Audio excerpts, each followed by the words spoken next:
Okay, this is the last section of chapter 3, okay, 3.6, pressure. Okay, now for pressure, we are looking at actually forces, the effect of forces on an area. Okay, that's what pressure is about. The effect of forces spread across an area. Okay, commonly we define it as force per unit area. Now, the forces and the forces, I think it's quite straightforward. The force that you apply could be the force I applied, or it could be the weight of the object resting on the floor. The area we are talking about is what we call the perpendicular contact area. So for example, right, if my object is resting onto the floor, okay, so my object is resting on the floor, okay, so what the weight I will have is at the bottom here. Okay, so this is the weight, or what we call the force on the floor, which is what we call the weight. So what we have is, where is the perpendicular area? The perpendicular area, or the what we call the contact area, is actually the area at the bottom here. Okay, it's the area at the bottom here, or what I call the contact area. It's because the area, that the blue color area, which is the bottom of the object, the area here, okay, is actually what we call at a perpendicular orientation with respect to the force. Okay, so the force is actually downwards, the area is actually perpendicular to it. So, for example, the force is acting downwards, the area is actually 90 degree. Okay, it's actually horizontal. So together, they are actually at a 90-degree orientations. So that particular area is the area that you are interested, is what we call the contact area. So when we look at pressure, okay, pressure, we are not just looking at any surface area.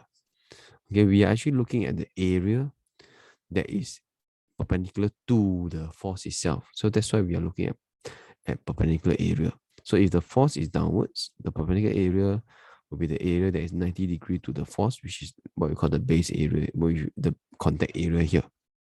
Okay, so for any objects, regardless of the object, so regardless of the orientation of the object, it can be lying horizontally for this box, or it can be lying vertically. Okay, the weight is always the same, the force is always the same, but because the orientation is different, this is horizontal, this is vertical. Okay, the contact area, the perpendicular area, okay, of these surfaces here and the perpendicular area of this surface, they are actually different. Okay, and because of that, even though we are looking at the same forces, we are looking at the same object, the pressure exerted on the floor by this object at different orientation is actually different.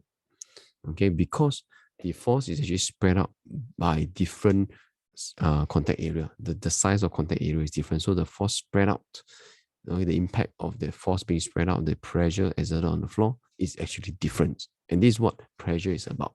It's examining the force, okay, that is being spread out across the area.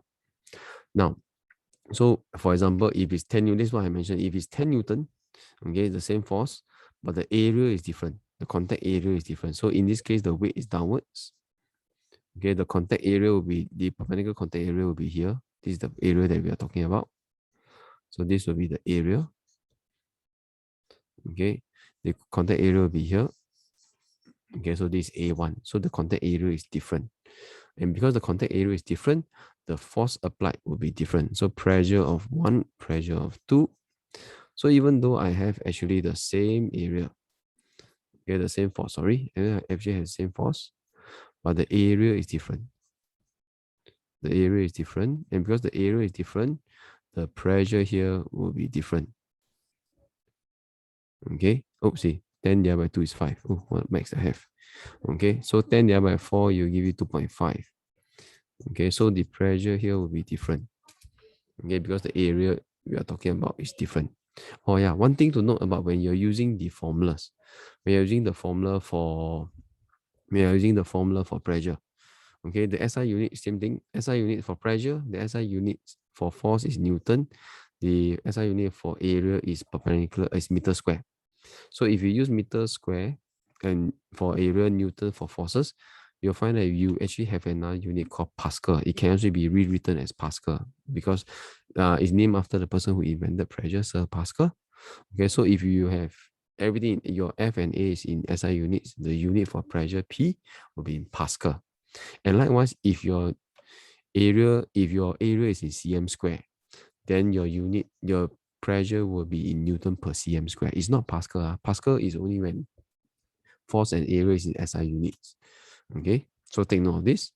And same thing, application of pressure is because pressure look at how the force is spread over the area. So if I change the area, I actually can have different impact. For example, if I'm looking at scissors, sharp area here, okay, sharp edges. Why is it sharp edges? It's because I know that the edges here, the area I'm talking about, this area is actually very small. Same as thumbtack, the contact area where I poke through, the area is actually very small. Where the contact area, I have a very, very small contact area.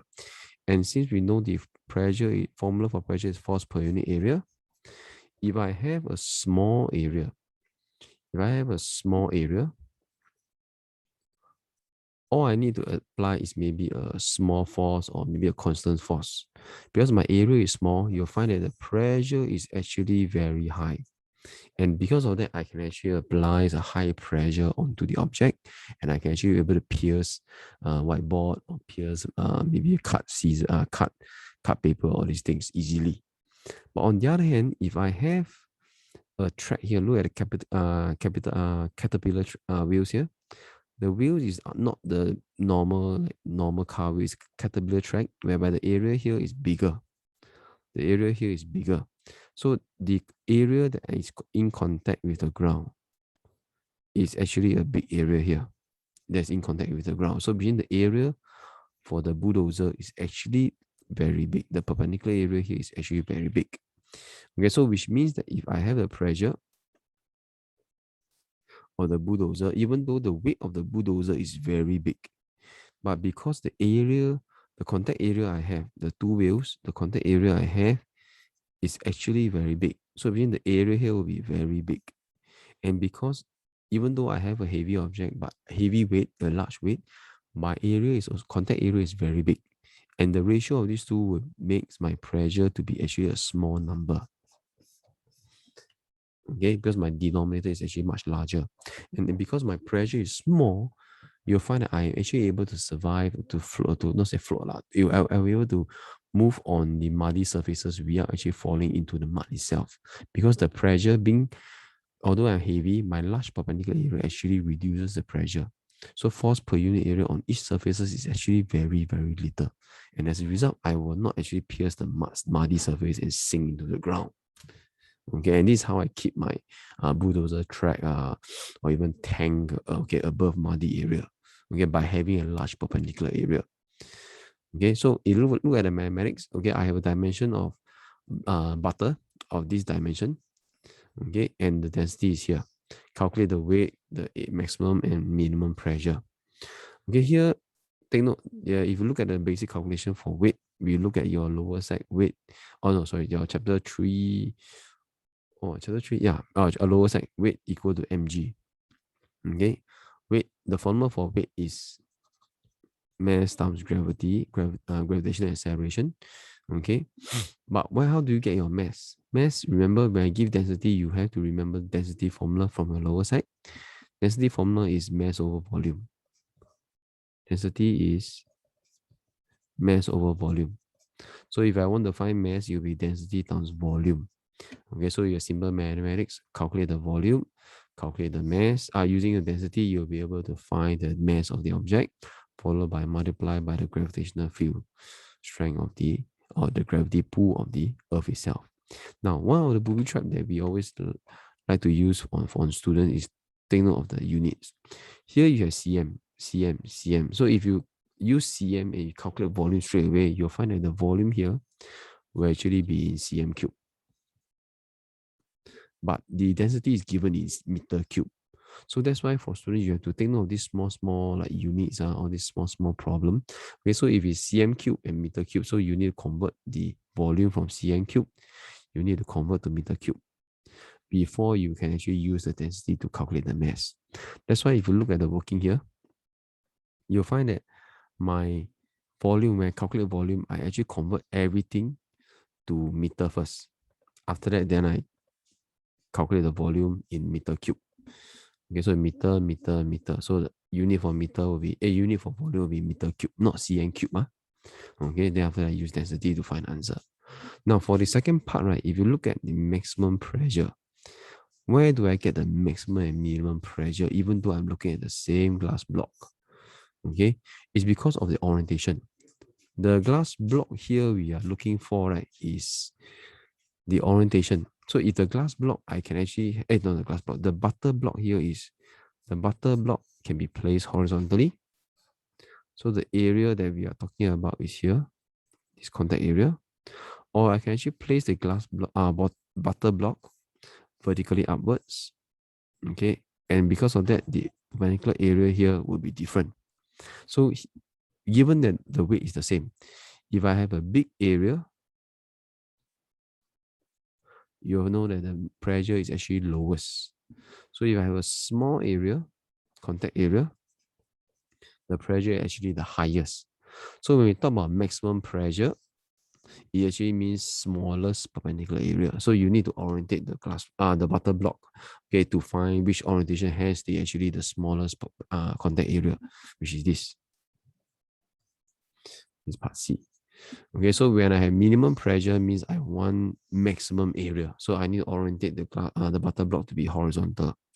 So you look at the mathematics, you use the relevant contact area, you'll be able to find the pressure of the butter block, the same butter block, but the pressure for max and minimum, two different number for pressure, because I am able to change the contact area. Okay, so in a nutshell, one thing to take note is when you look at the formula for pressure is force over area. Yeah, this is the formula. When you look at the mathematics, take note of, first thing you must remember the formula. Then after that, you must remember is the SI units that's given. Okay, SI unit for force is in Newton. For area, it can be in meter square, or area it can be in cm square. So you must take note of the unit. Okay, and same thing, if you force is Newton, area is Newton is meter square, you'll find that pressure is Newton per meter square, or sometimes I'll call this Pascal.